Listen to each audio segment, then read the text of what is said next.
evening. I'm Jim Needham, and welcome to This Year in the Legislature. Tonight we're talking with 34th District Representative Hurley Goodall, who is returning to the legislature for his fourth term. Hurley, welcome to our program. Thank you, Jim. What do you see as the major issues that will be coming up in the legislature this year? Well, there's always the issue of education and how it's funded, both at the secondary level and at the higher ed level. With Ball State here, that's an important issue for us. The issue of the state lottery will probably come before us in one form or another. Utilities will always be an issue in the state legislature. Probably some type of licensed branch reform legislation will be there. And we have a couple of other issues that deal with banking and beer baron legislation that's as so-called that will take some of our time. And then there are always those issues that no one can anticipate, like the dogfighting issue and the hunting dove issue that came up last year. We always seem to spend a lot of time on those issues that people get emotionally involved in. Which one do you think will be the most difficult to handle? Well, without a doubt, it'll be priorities as far as state spending is concerned, particularly in the areas of education at the college level and at the public school level. And, our mental health programs, prison programs, and those type of things. It's always monetary, budgetary problems. There will also probably be some serious discussion about a gas tax increase to increase funding for our roads and bridges. Let's go back to education, which is the first thing you mentioned, which is a very high priority for this area of Indiana. Mm-hmm. What do you see that needs to be done for education, both kindergarten through 12th grade and at the post-secondary level? Well, I think most legislators now recognize that education is tied closely to any economic development efforts in the state, and that we have to have an excellent educational system, both at the secondary level and the higher ed level, if we're going to attract new industry and keep the industry and keep the young people we have here in the state. The question is, how much can we afford to put in it to make it better? And that's always the question. You've got so much of a pie to divide, and how much will you give to each area of need? And that's where the problem comes, determining what the priorities are going to be and how much of that pie is going to go to each area. How poorly do we do in terms of national ranking as a state in our educational system? Is it that serious a problem? Yeah, from all measurable things that I've been able to find and determine, I think there are two basic ways that you can determine how well you're doing as a state. One is in comparison to other states, how much they're spending to educate each student. The other is what percentage of your gross state product or your tax revenues do you devote to that area. And in both instances, Indiana is down in the 40s among the 50 states. So I don't think we have anything to brag about in the state of Indiana as far as funding goes. Well, on the other hand, I understand our state exports are about 8th in the nation as a state exporting I guess industrial goods or perhaps agricultural goods. And we're 14th in size, which indicates that we're ahead of our size in terms of what we're producing and sending out of Indiana. Is that a contradiction in terms in your mind? Yeah, it's a contradiction in terms, but I think, there's a historical context to it in that a lot of times in the past people have said that if Indiana has a low tax rate, that will attract industry. Well, history has proven, at least to me, in my opinion, that that's not necessarily true. I don't think anyone wants to pay high taxes, but if we look at the fact that we've lost, I believe it's 50,000 people in the state of Indiana over the past 4 or 5 years because they're having to go other places to find jobs, employment, etc., that formula is not working.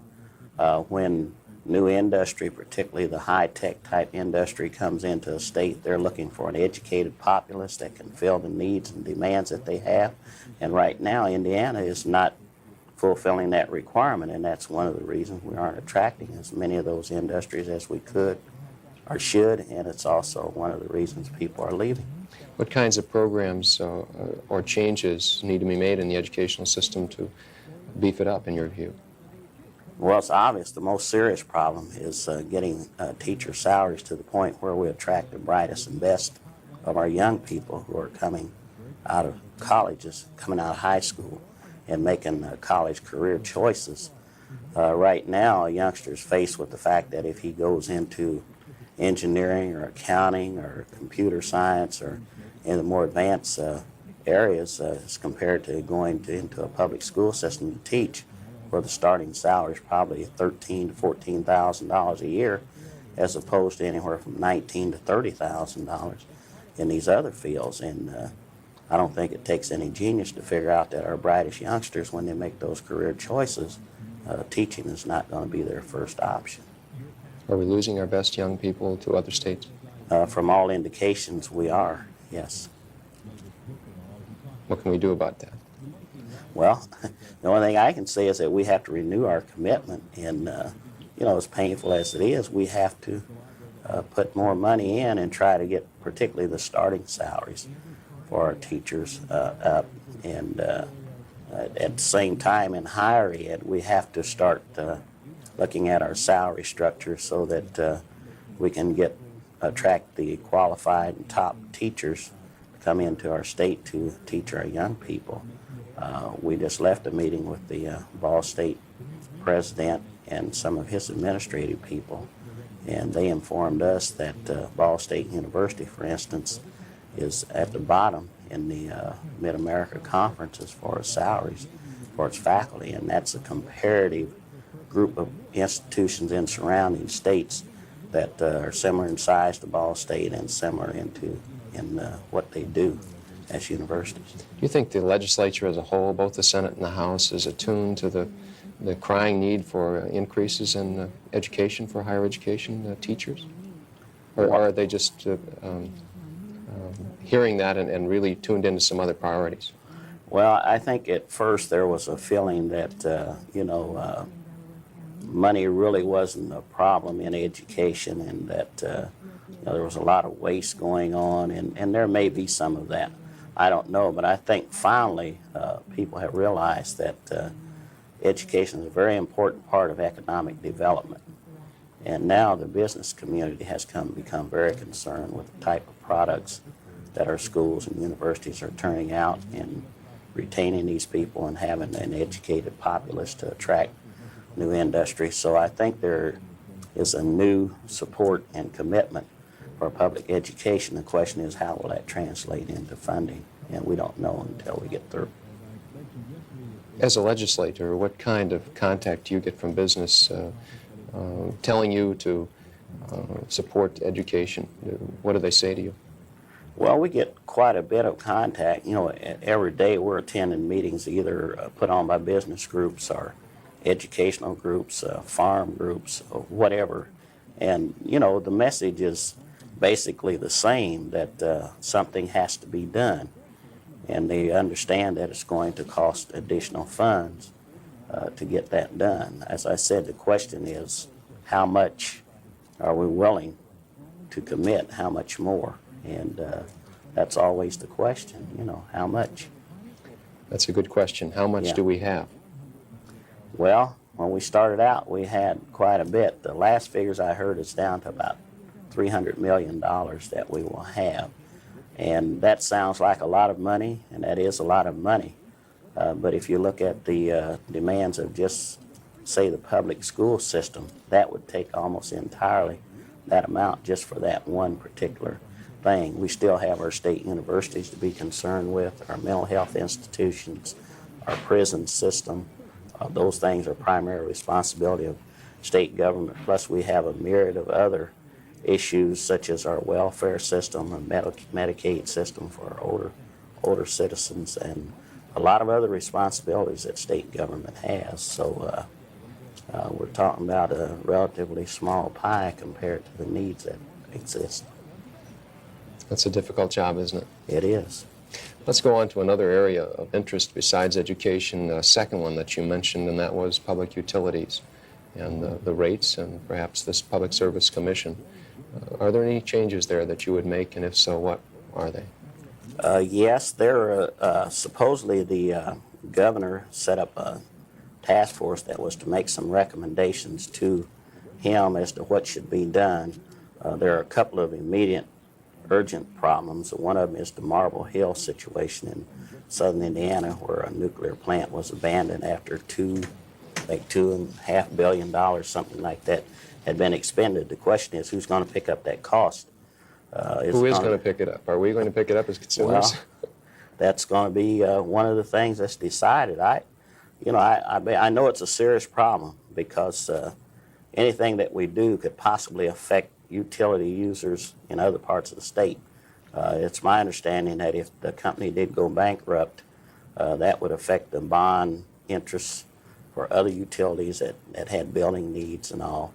And at the same time, I have great reluctance in asking customers to pay for a mistake or an error in judgment that they had no part in making.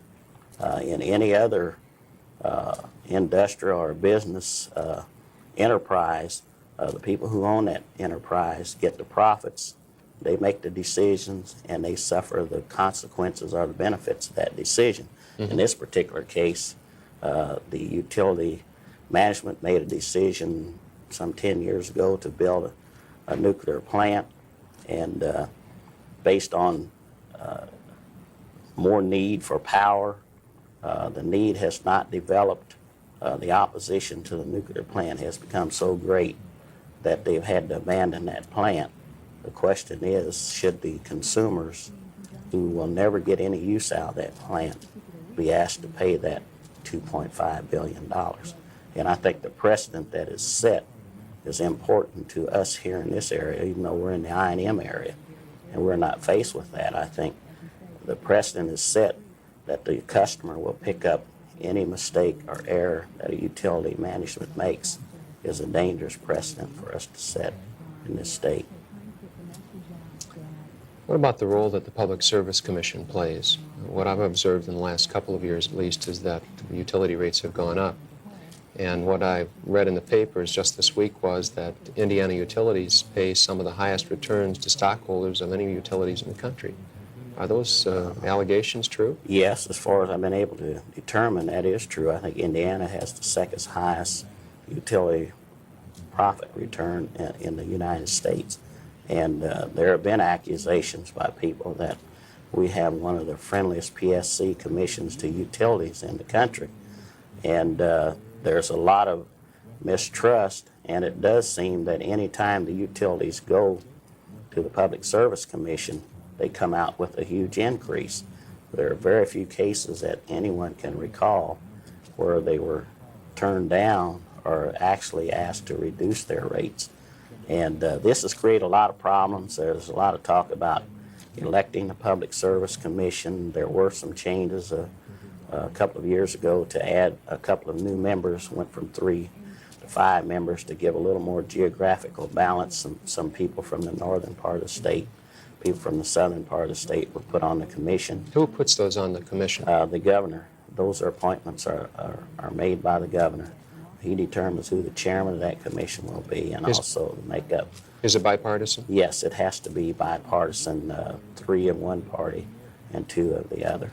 So, but the governor makes all the appointments, and he ultimately has the responsibility for what that commission does. Are you pleased with what they've been doing? No, I'm not. No, I don't think the consumer's interest has really been taken into account. It appears that everyone else, this is my own personal opinion, that everyone else has been asked to make sacrifices and have made sacrifices. They've taken wage concessions. People have lowered their prices on products and all, but our utility costs continue to escalate. There's question as to whether they're buying the most cost-effective fuel that they can to power the plants. There are just a lot of questions out there that it's such a complicated issue. I don't think the average layperson understands it. I know a lot of things I don't understand. I try to learn as much as I can, but I can say with what I know right now, I'm really not happy with the way the utility companies have been regulated. One of the things that you asked in the poll that you sent out some weeks ago was, should Indiana Utilities be required to buy Hoosier coal? What was the answer? The preliminary figures I've gotten back, I think I've gotten back close to 100 now, shows that people think they should. That will require putting in some costly scrubbers to take the sulfur out of that coal. But I think with Purdue University, one of the finest engineering schools in the United States, that if we really wanted to do it, we could find a safe, environmentally safe way to burn that coal and use it, which means it would be much cheaper since it's mined right here in Indiana. It would provide jobs for our miners here to mine that coal. And to me, it makes sense because we would also have some cost control over a natural resource that's produced right here in our state. So I think that's one of the areas we should really be looking at where we could help reduce or at least contain the cost of electricity for the public. Let's move into another area now that's pretty politically sensitive, but has had a lot of attention, including apparently some action in the South Bend area just this last week, the area of license branches. There have been some abuses that have been uncovered in the last couple of years, although as a whole the system continues to function fairly well. What is your opinion about the way the license branches are handled right now, and do you think this will come up in this legislature and will there be some action? I think so. It was given such high visibility in the past gubernatorial campaign, particularly by Senator Townsend. I think it's to the point now where the political system has to respond in some way to that. I've always felt it was wrong for any person to have to involuntarily contribute to any political party in order to drive in the state of Indiana. Driving is not a luxury, it's a necessity. And I don't think people should be forced to contribute to a party in that manner. I do think we have to be realistic, and there has to be some way to fund our political system. Otherwise, you have a few large contributors who fund the system, and they fund it in the expectation that they will get rewarded for that funding. And I think that's not in the public interest. So I think there will be license branch reform, and I would hope that in the process there would be some attention given to how to fund the political parties in a way that's not detrimental or retrogressive to the public, but will keep our two-party system alive and functioning well, but at the same time not force people to give involuntary political contributions to any party. Well, taxes are an involuntary contribution that we all get involved in, and one of the questions coming up this time is, should there be an increase in gasoline taxes? What has been proposed is a 4-cent per gallon increase next July 1, as I understand it, and then an increase of 1 cent per year for each of the next 4 years, so that by 1989 we'll be paying 8 cents more per gallon than we're paying now in state gasoline taxes. Is that correct? Yeah, that's been proposed by an interim study committee. Do you think that'll go through? I don't know. Is it needed? I believe that we need to look at it. A few years ago, we changed our gas tax formula that would be tied into the escalating cost of gasoline. At that time, everyone was predicting it was going to go to $2 a gallon or higher, and it was going to be on a percentage base, and that was going to take care of our highway funding needs for all time. And what's actually happened is that not only has the rate not gone up as much as people predicted it would, but with smaller compact cars and people being more fuel conscious, the use has gone down, so really the revenue has decreased while the cost of maintaining and building roads has increased. So I would say, yes, there's some justification for some need for some additional funding, but at the same time, I'm not willing to put a big pot of money out there that really doesn't show any actual improvement in our highways and road system, and that the cost just goes up. For instance, if it costs $1 million a mile to pave a mile of road, and we put more money in, and that cost goes up to $1.5 million. We haven't done anything but fill the pockets of the highway contractors. So I think there has to be some assurance that the public will get better roads and repaired bridges for that additional money, and that it doesn't go into one's pocket. That's one of the concerns I have. There are a couple of others that don't come to mind right now. I had them on my mind, but I slipped away from me, Jim. Let me ask you about the bridge repairs. What I read not long ago was that we're literally years behind in repairing our bridges in Indiana. Is this a problem for industry and that they're not able to negotiate to get to where they want to go? And is it something that we can correct overnight by increasing gasoline taxes by 4 cents a gallon? No, it's not anything we can increase overnight. It is a problem, and it's not only a problem for, I think, a good infrastructure, a highway system is vital for economic development. I guess 75 or 80% of everything that we move in this country is moved by truck or over our roads, so it is important, but I think through a safety factor, right here in Delaware County, we have, I believe, some 800 bridges, and those 800 bridges, probably 60 to 70% of them need some kind of work and repair on them. And we have school buses out in Delaware County that are crossing bridges that no school bus should have to cross.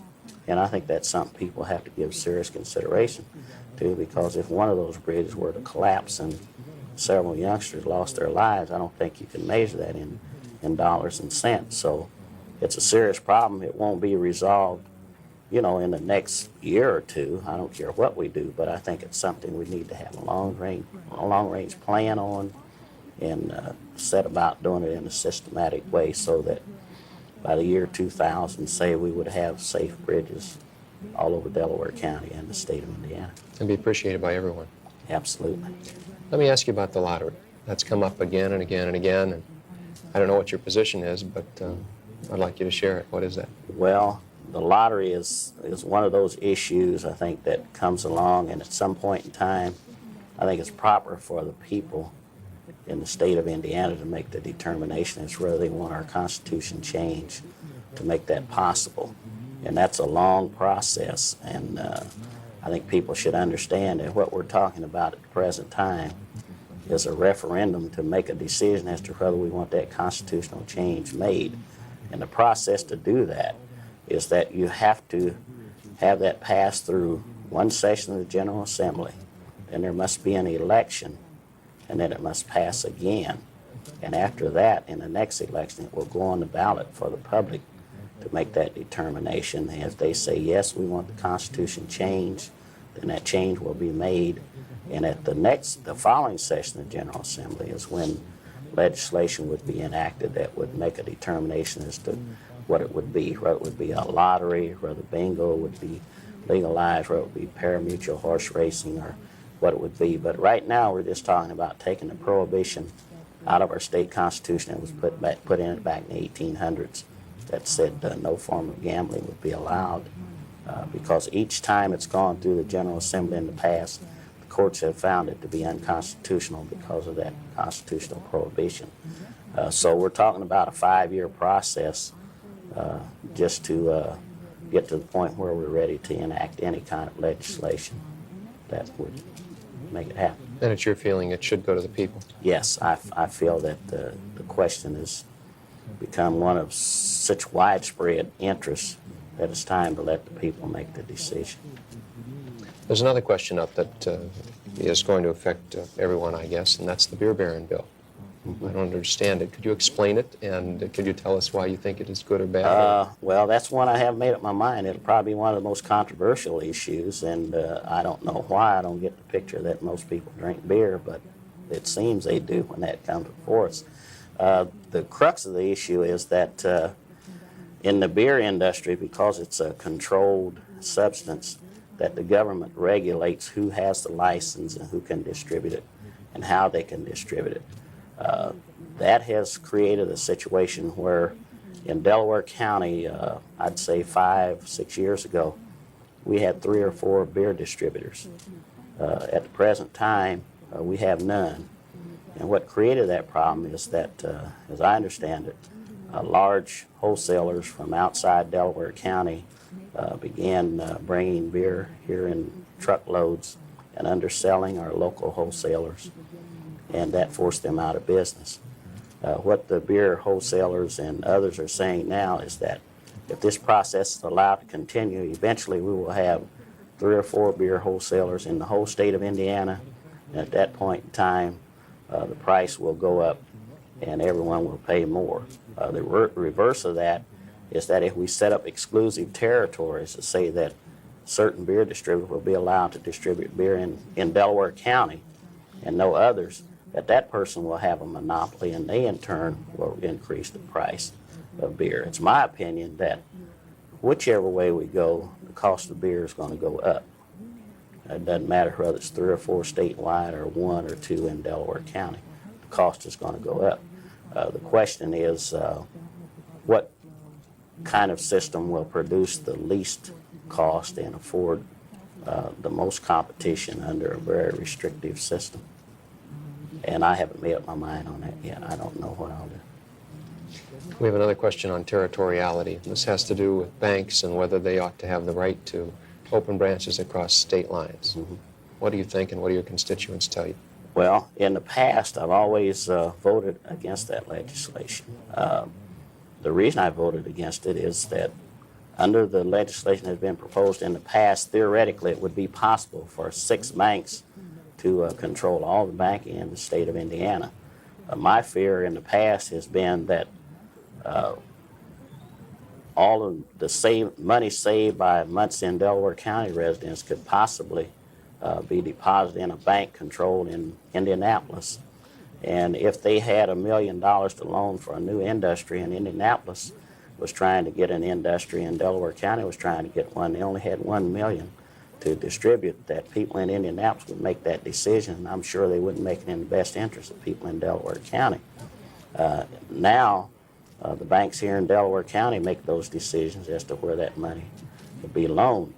But I think we have to face reality, and what's happening now is that large corporations such as Sears, Roebuck, Montgomery Ward, I understand Kmart is getting into the bank business, and a lot of bankers are saying that if they're not allowed to consolidate and get bigger, they will eventually be run out of business by these large conglomerates that are coming into the banking industry. So I do look for some type of compromise.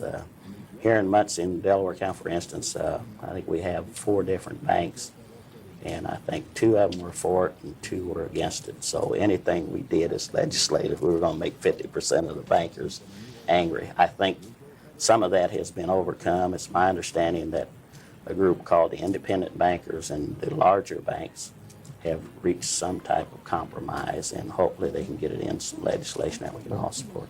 Well, I'd like to thank you for being our guest on this year in the legislature. We're out of time, but we'll look forward to seeing what happens in this session of the legislature beginning in January. Thank you. Again, our guest, Turley Goodall from the 34th District here in Indiana, and we thank you for joining us. That's it for our program. Good night.